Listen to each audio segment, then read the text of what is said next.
Do you think people are still mad at you for playing with the Warriors? I mean, I'm sure some people not gonna like let it go. I'm gonna say they mad. Um, they still angry about it, but I don't think they're gonna forget that that I went to the Warriors. You know what I'm saying? That's gonna always be a talking point when it comes to my career.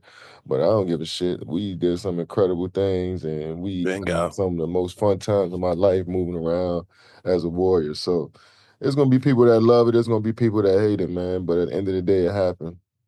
And it was great. And we happy it did because it created a dynasty. Man, got to see you at the peak of your career and your moment.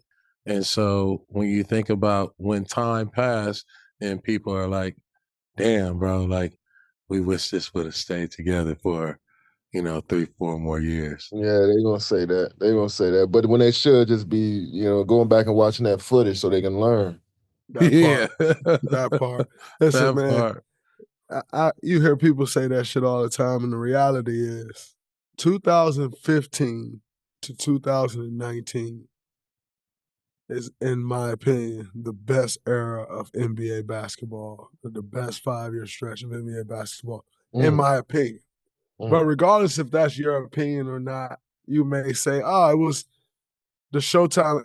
It's somewhere in the top 3, which, it's up there. and the amount of guys Yeah. that's coming to the NBA, that's a big deal. And you coming to the Warriors elevated it so much to where that's why it became that. It doesn't become that. We never really experienced the era of basketball we experienced had you not came to the Warriors. That's actually what elevated the game because it elevated teams. Because then all of a sudden it was like, oh, whoa, wait, we got to build to be them. And that dude, it elevated the team. It elevated skill sets.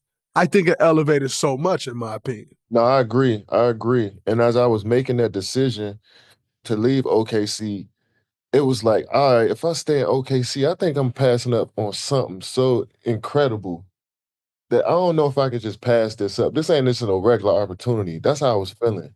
And I didn't know exactly how it would play out, obviously, but it just felt like this would be a huge, huge shift and moment. And not just to people that consume the game, but just how the game is played itself. You know what I'm saying? I was like, this seemed like something I can't turn down right now. You know what I mean? And it turned out to be that big. And I agree. You know what I'm saying? There was so many great teams. Like 67 win Spurs that year. Y'all won 73. Then Cleveland 16 and had won 14 in the playoffs, I think, when they played Yeah. 14 and 1. It was like Yeah. some insane shit that was going on team wise and individual player wise. You know what I'm saying? We was seeing that's when Kawhi started to emerge to become a superstar from there. Right. You know what I'm saying? That's when the Warriors started to come around 2015. That's when, you, Steph, Clay, started to, jump on to be all-stars every year, you know what I'm saying? So Kyrie started playing with Bron that year. We seen Kyrie Yeah. in a totally different light. exactly, Yeah.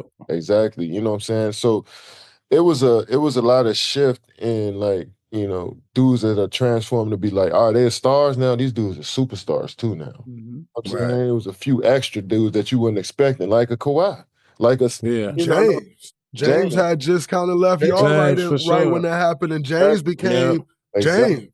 James. Yeah. James, you know what I'm saying? Like even Steph, I mean, Steph was Yeah. at the all-star level, but he ascended to like God tier levels around that Yeah. time. You Yeah. know what I'm saying? So when you see Yeah. these dudes, even myself, going from an MVP, you know what I'm saying? And you see everybody ascending Yeah. with D Rose, I can just go down the line. Russ, So many great players. everybody Russ, leveled up. everybody leveled Yep. up at that time, and it all felt like at the same time. I mean, when you go from seeing dudes become young stars to super mega stars that's going to, push the league forward for the next 10 years, it's just like, wow, that shit happened quick. And it surprised us too, because he was so used to the Kobe, Shaq era things, the slowed down pace of guards backing you down all the way down court. Yeah. It was very rare you see a BD or a Steve Francis or you know what I'm saying, or now you were seeing these dudes every night. Yeah. Every night. So I think the players that went to the next level and then the team building that went to the next level too. Yeah, it was a good time. It allowed for everybody to assume their superstar power. Mm. And then it allowed for some consolidation for like super combat. Because like you were saying, y'all wasn't sweeping people. It was game 6, Memphis. Memphis had a consolidated, curated, Mhm. all stars, Gasol, Zebo, Yep. right? People start putting together the right engine of teams. You leave OKC, go to the Warriors. That becomes super dynamic. OKC still become, it allowed Russ to become a superstar. James go to Houston. He become a superstar, right? You got DeMar in Toronto, Then you got PG right? with Russ. Like, Then you Yeah. got then you got PG with Russ. So the Dame emerged, right? All these Kyle Lowry became a 9-time All-Star after not making an All-Star for like his first 6 or 7 years or something like that.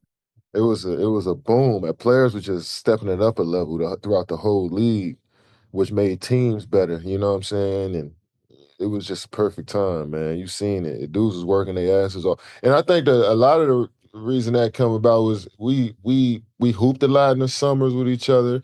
We knew each Yep. other, Team USA. So we was kind of like sharpening each other throughout the whole league, to be honest.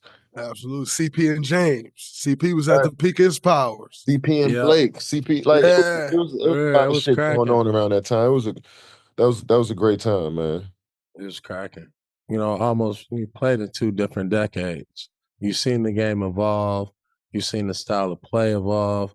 Can you talk about just eras? Which era for you was like the most exciting? And then being a vet in this new era, what does it feel like being like, damn, dude, I wish I was my younger self? I mean, I love this era of ball, man, because it's free flowing. It's a lot of space to work.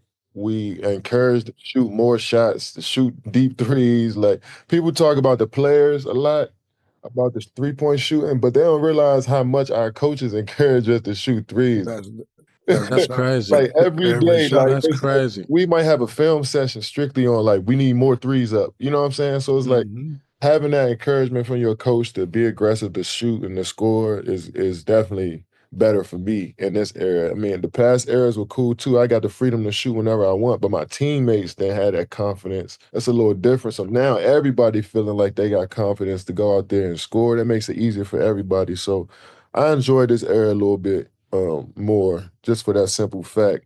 And it's just the amount of athleticism and skill that you see in the league from all positions now. It's just crazy to see. You know what I'm saying? So the evolution of Yeah. the game, it was fun to play in it and see it, in real time. As someone though who doesn't like, you'll get 40 points with and attempt 2 threes. As somebody who can shoot the piss out of the 3 ball, but doesn't necessarily shoot a bunch of them. Do you think some guys being so confident to shoot sometimes become a problem for these teams though? Yeah, for sure. For sure. There's plenty of times where you could have turned that one down and got something better. Instead, you pulling this 3 over contest and you 0 for 5 for the night. It's definitely a double-edged sword to all of that. I mean, because when it's great though, Yeah. it's like the peak of basketball. But when it's bad, we got to live with both sides of that.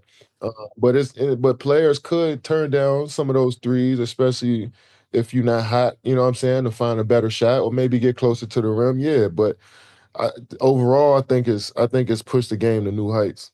As a vet, dude, do you find yourself when you talking to the young guys saying like, man, when I was your age, and then thinking about like actually when you were their age in this era, like what would the Golden State Warrior, OKC Durantula look like playing against these young dudes you be talking shit to every night because you be barking at them, dog. I didn't know. I didn't know you bark like that. Oh, you be barking at them. No, So I wonder, got to what's keep your that thoughts? energy up, man. I think that up the level of the game when Yeah, when you're engaged like that.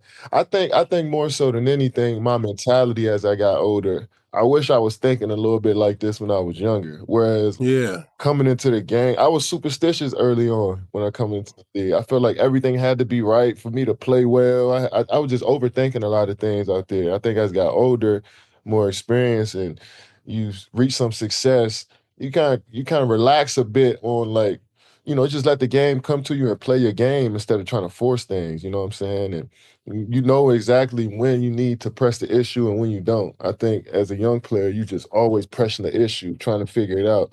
And I would have more bad games than I would want to at that age. Now, I'm not playing. I might shoot it bad, you know, every once in a while. You know what I'm saying? So I just feel more relaxed coming into the games, Right. making me execute a little better. So I wish I had that mentality early on in my career, but it worked out either way.